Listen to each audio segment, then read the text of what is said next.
plutonium. But at the end of the process really left a very significant environmental cleanup, which we're working through right now. You can go to the next slide.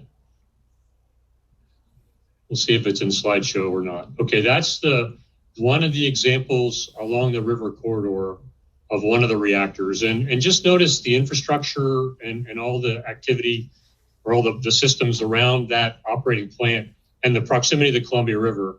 And if you go to the next slide, this shows what cleanup looks like when it's done. This is the same reactor, all the infrastructure taken out, and that reactor is in interim safe storage. Will sit like that for more than 70 years before a determination is made to go back and finish the remediation.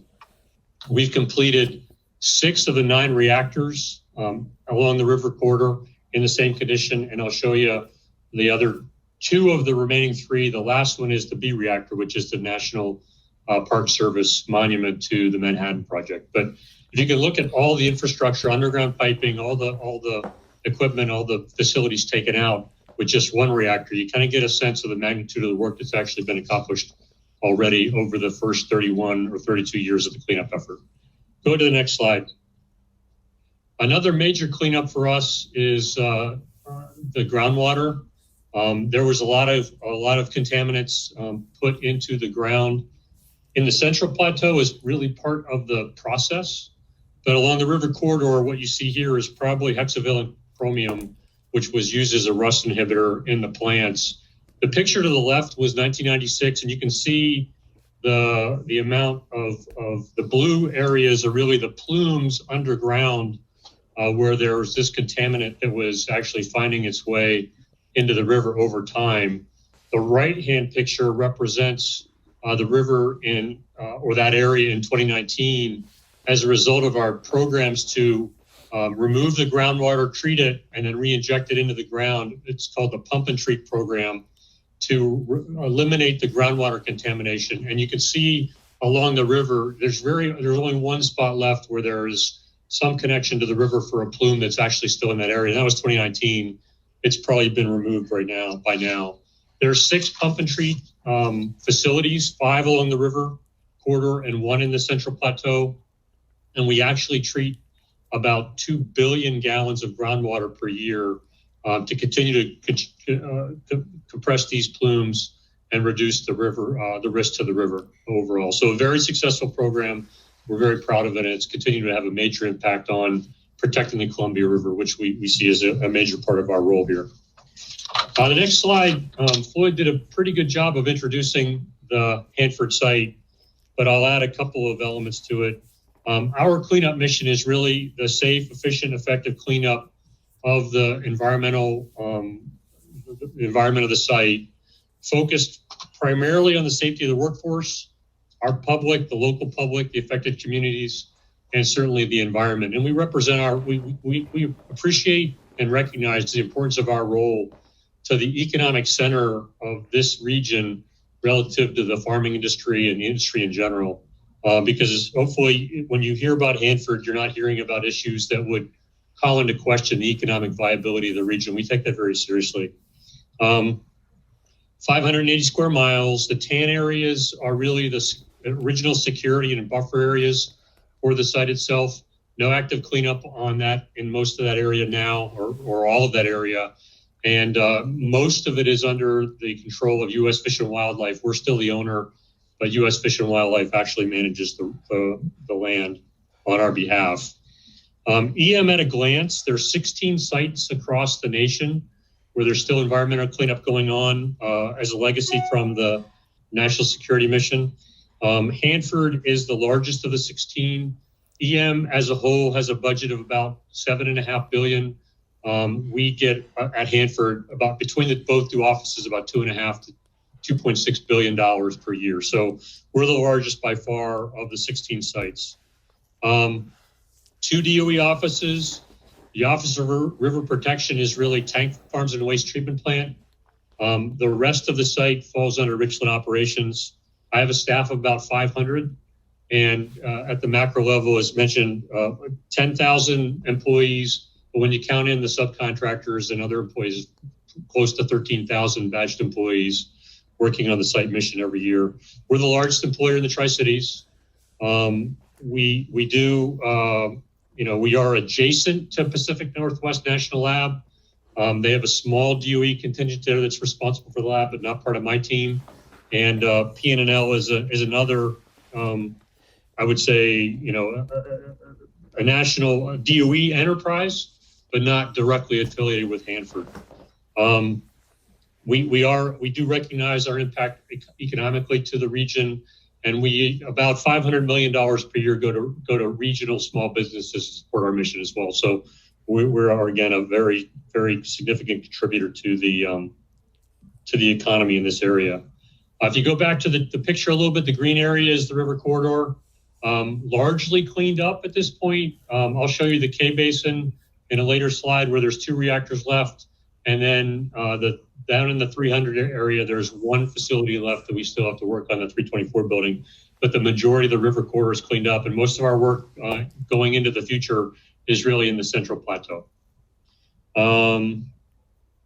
Our overall strategy from the beginning of the cleanup has really been to get off the river, protect the Columbia, and move towards the Central Plateau and put the infrastructure in place for the tank waste mission. And I'll be able to talk about that in the coming slides. Any questions on this slide about what I've covered so far? And I can't watch chat and talk at the same time, so if there's a question, please just jump in.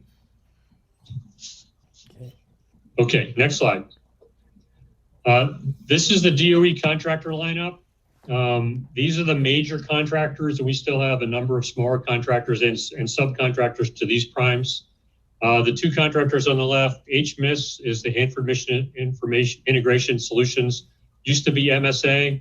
They really provide all the site services for all the other contractors to do their work. The CPCCCO, the second contractor on the left, that's an Amentum company. They took over from CH2M Hill Plateau Remediation Company in January when they completed the contract transition. Their work is largely Central Plateau. HLMI is the 222S lab that supports the tank farms largely. On the right, the Washington River Protection Solutions contractor is our tank farms contractor, and then Bechtel is constructing the waste treatment plant. And then HPMC is our occupational medical provider on the site. So this is the major lineup of the major contractors, which provides most of the support to the Hanford mission. Next slide. So the next slide is really just a little bit of an update on the pandemic. We went to reduced operations on 22nd of March last year. We went almost overnight to 6,000 people teleworking. And HMIS, our contractor that provides that support for the site for IT, really did a great job. We really kind of worked our way into that mode very quickly. And you can imagine the emotional turmoil of transitioning 6,000 people overnight to telework. And we got through the emotion very, very well, and really a credit to our contractors. On the 26th of May, we began our remobilization process when the conditions supported that. By the end of August, we were able to transition to our phase 2. And by the end of September, we had transitioned all of the non-portable workers back to the site. And we're largely in the same configuration we were then, about 60%, about over 6,000 workers coming to the site every day. The rest of the workforce continuing to telework. We have been very engaged with our community throughout the process. We recognize as the largest employer, we could overwhelm the local healthcare systems if we were caught into any kind of a cluster or a pandemic push here. So we stayed very connected to the community all the way through, and we've enjoyed really great support throughout the entire process. We've also worked very hard to stay engaged with the public throughout the process. A lot of it virtually. We continue to have Hanford Advisory Board meetings, Oregon Hanford Cleanup Board meetings. We introduced a virtual tour of the Hanford site in January so people could go to the site and get a perspective on the progress being made. And we actually have a Hanford Live event on the 16th of June. So this is my unpaid political opportunity to advertise, where we and Ecology and the EPA We'll host a venue where we provide short presentations and answer questions from the public. Last time we did it, we had between 500 and 700 people that came and got an update on the site progress during the time, about 2 hours. And we're looking forward to this opportunity as well. And it's important for us to continue to remain engaged. Beyond the communities, the Hanford Advisory Board, I briefed the 3 of the 4 tribes that are affiliated with the Hanford site or associated with the Hanford site over the last couple of months. And we continue to have very robust conversations with multiple organizations, Hanford communities, et cetera, TriDeck, just to make sure we maintain a good connectivity with the work going on across the site. And you see some of the examples of the things in these photos that we've done to ensure that the workers coming to the site, we're in a healthy and safe environment for them to continue the important work they do. So any questions on the pandemic picture at this point? Okay, I'll move to the next slide then. This picture represents the waste treatment plant in the 2015 timeframe. The 2 facilities at the top of the picture, the high-level waste facility on the left and the pretreatment facility on the right, those were basically halted in construction about 2012 because of some engineering issues, and we really haven't progressed them from that point. The rest of the facilities here support direct feed low-activity waste, which is the effort that will vitrify the most mobile percentage of the tank waste that we have. And that's I'll call that the near before picture. If you go to the next picture, you'll see the transition of the site and the progress we've made over just a couple of years. So what you see is a site that's constructed. We're complete with construction for the DF Law portion of the waste treatment plant. The final paving was just finished last week, I think. So even this picture is a little bit dated. We're very far into startup and commissioning testing. Nearly 50% in the Law facility, which is in the upper left, the second facility from your left-hand side. That's a low-activity waste facility that will actually vitrify the waste. And so we've made tremendous progress, even in spite of the pandemic. A lot of progress that's been made. And the Bechtel team working with the department have really done a very, very good job of continuing progress in a very challenging situation, doing things like split shifting, resequencing work to make sure we could achieve a very high degree of social distancing while the work was progressed. So that's the waste treatment plant in a nutshell, really progressed very well. But what you'll find in the next slide here is really the direct feed low activity waste is a site-wide machine. It requires both DOE offices, all of the contractors working together, and there's multiple projects that are actually coming together in the time frame that we'll be starting to treat waste. Our current schedule shows in about 2 years, we'll actually be treating tank waste at the waste treatment plant.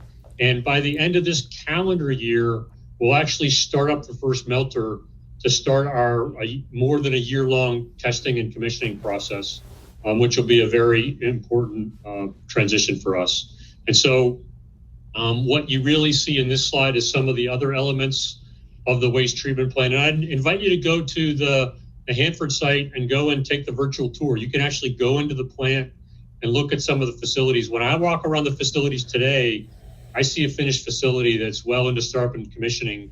And where there is scaffolding still in place, that's really to support the testing process.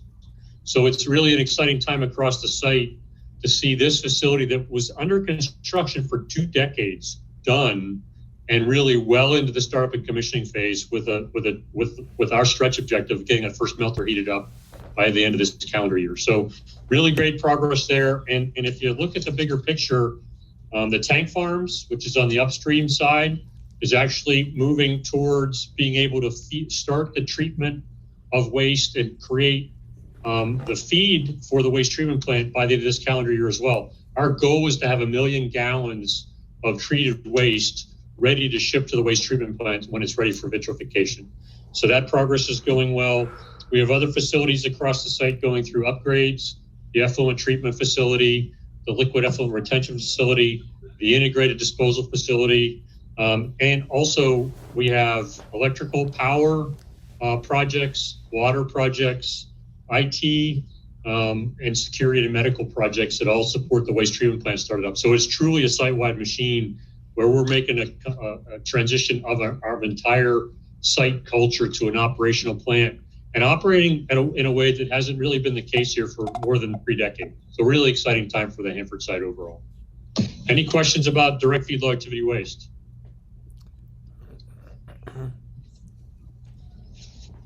Okay, the next slide is really, you probably heard a little bit in the news about an underground tank that was leaking. We made the communications in late April that we had a leaking single shell tank. So I'll give you some of the background. As I mentioned earlier, we have 177 underground tanks here at the Hanford site, ranging from maybe 50,000 gallon capacity to 1.3 million gallon capacity, 149 single shell tanks, and 28 double shell tanks. The 28 double shell tanks are the newest tanks. And the newest tank was completed in 1986. So that's the newest double shell tank we have. And they house about 56 million gallons of mixed chemical and radiological waste. For this tank, B109, underground single shell tank, 530,000 gallon capacity, built in the mid 1940s to support the early phases of plutonium production. It operated until 1976, and in 1978, it was taken out of service. At that time, it was deemed a sound tank, not a leaking tank. In 1985, as a part of the overall risk reduction, many of the single shell tanks were interim stabilized, which means the pumpable liquids were removed from the tank. This tank was completed. It left about 13,000 gallons of pumpable liquid, but it's in a layer of salt cake, which is basically the precipitate. And I think of it simply as a big wet sponge. And so there's liquid in that big wet sponge. It's very difficult to get out. And so, and it's very difficult to measure. And there were 13,000 gallons left when this process was completed. And there's about 50,000 gallons of sludge, which is peanut butter material, like material, and then 70,000 gallons of this salt cake. And the 13,000 gallons of, we'll call them pumpable liquid or liquid, are in that salt cake layer. We have a very robust tank integrity program, which looks at the single shell tanks and the double shell tanks to ensure that they're not, or monitor to ensure they're safe and secure and not leaking.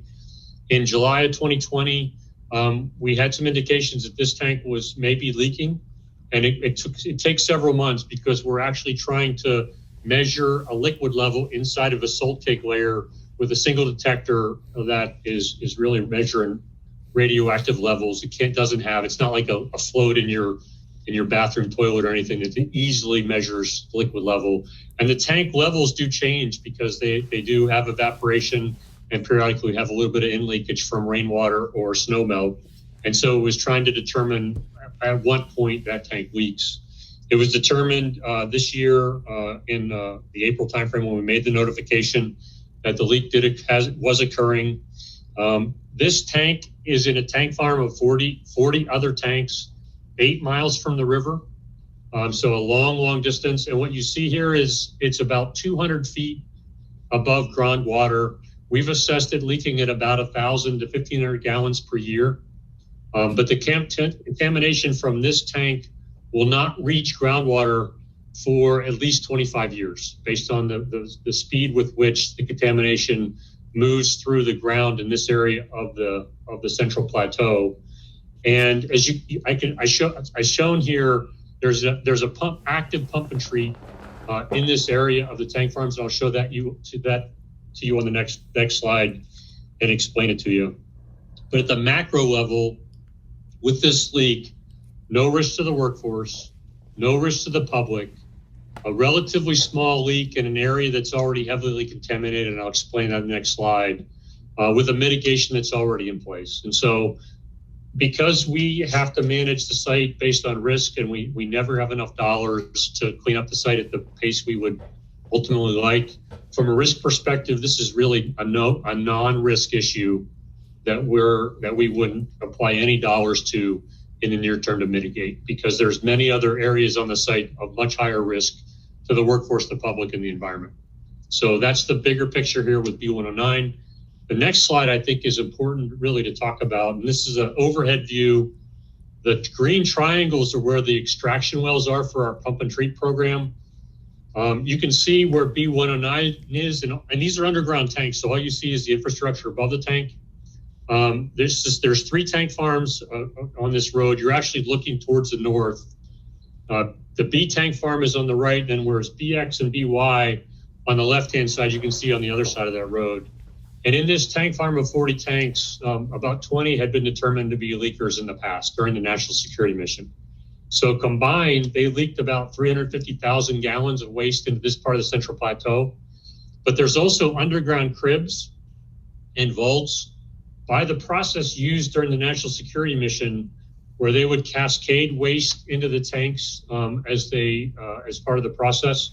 About 50 million gallons of waste was discharged to the soil in this part of the Central Plateau. And that's why the groundwater program here is so important. The purple lines show the flow of groundwater to that extraction well 360, and then the one that's a little bit to the southeast, 361. We extract about 6 million gallons per month, and it drives the groundwater profile here. And to just put in context, B109 is actively leaking. It's the only actively leaking tank in this area. The contamination won't reach the groundwater for 25 years, and it's leaking about 100 gallons per month in that same area. So we really already have a very robust pump and treat program driving the groundwater in this area, heavily contaminated already.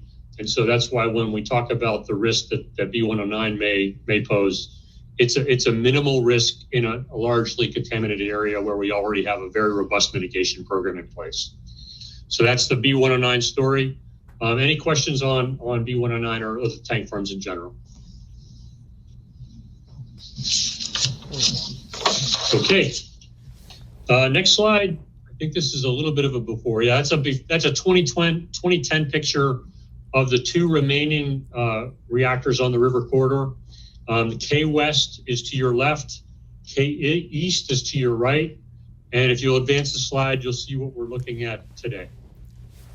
So a lot of cleanup progress has already been made for K East and K West. As I mentioned, these are the last 2 reactors on the river. K East to your right, that reactor, the last support facility that was in that area was demolished just a couple weeks ago. And now we're in the process of working towards setting the civil works conditions to erect an interim safe storage shell over that reactor. And in the period between now and about 2023, that reactor will look like the H reactor that I showed you at the beginning of the slide presentation. It'll be in interim safe storage. It'll be remain that way for about 25 years or 75 years. To the left, we still have some work to do in the K West reactor area, and I'll show you a picture on that. Not to advance the slide yet, but the sludge was removed from the river, from the K basin, which is in that facility structure in 2019. We're in the process right now of removing some filter media that was in that basin, and also setting conditions to remove some old equipment that's in a water basin there for shielding and support.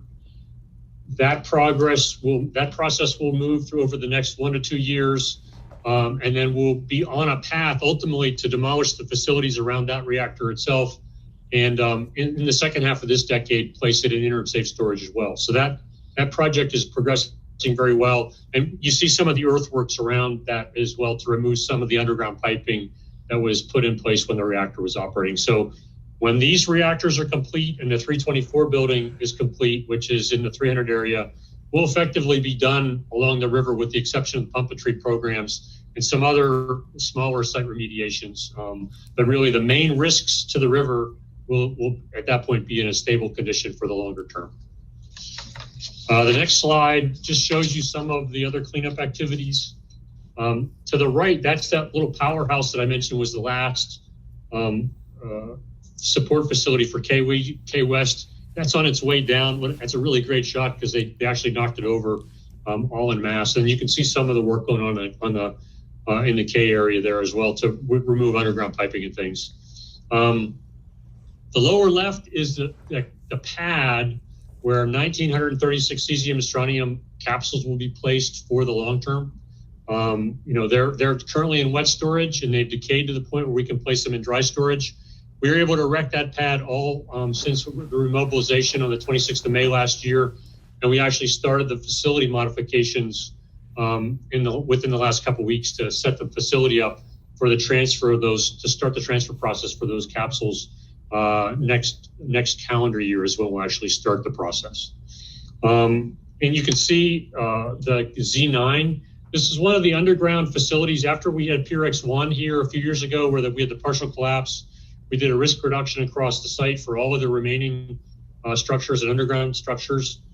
There were three, Z9, Z361, and Z2, that were all in the vicinity of PFP.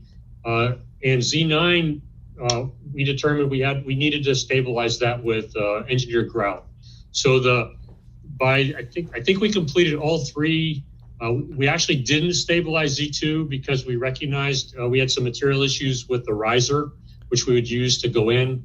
It was actually more of a personnel risk to try and get that riser open than it was just to pile additional soil there. It was really actually a very small 140 cubic yards underground structure where we did a reanalysis, determined if it collapses, everything will be covered. And so we just put some more dirt there just to cover it over if that should happen.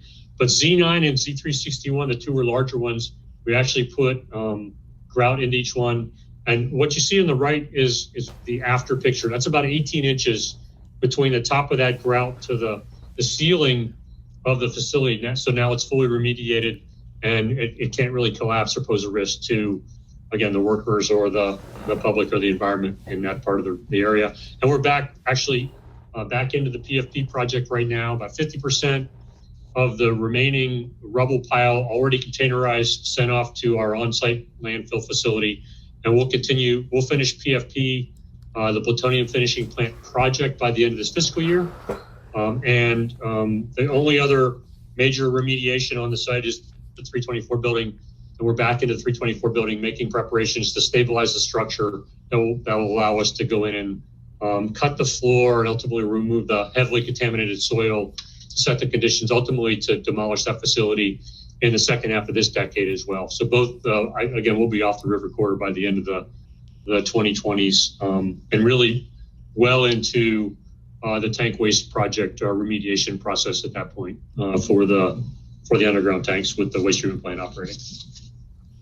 The last slide is really my get off the stage slide. So I wanted to leave some time for some questions. Again, really spectacular progress in spite of COVID. Every project on the site's been impacted, but the contractor team, our workforce has really come together, found ways to continue to progress the mission under truly challenging circumstances and done a phenomenal job. And the teamwork that has evolved in that environment between the department and our contractors with each other, the contractors in our workforce, with our regulators, I think has really been very, very positive. And, we're not really working to get back to where we were as a team in March of 2020 when we shut the site down. We're really trying to build on where we are today and really capitalize on what we've built as a team over the last year plus now. And with our new contractors, with contractor transitions completed, really progress the mission in ways that maybe weren't imagined just a few years ago. So really, I couldn't be prouder of what we've accomplished together. And so as I think about where we are today, I'm really very optimistic about what we're poised to do into the future as we come out of COVID and really get back to working the way we're accustomed to working, building on the relationships and the teamwork that we've really been able to mature over the last year to 15 months. So with that, I'm hopeful this was helpful for all of you, gives you a perspective of what we're doing on the site. And I'd be happy to answer any questions in whatever time you want to give me before you kick me out the door.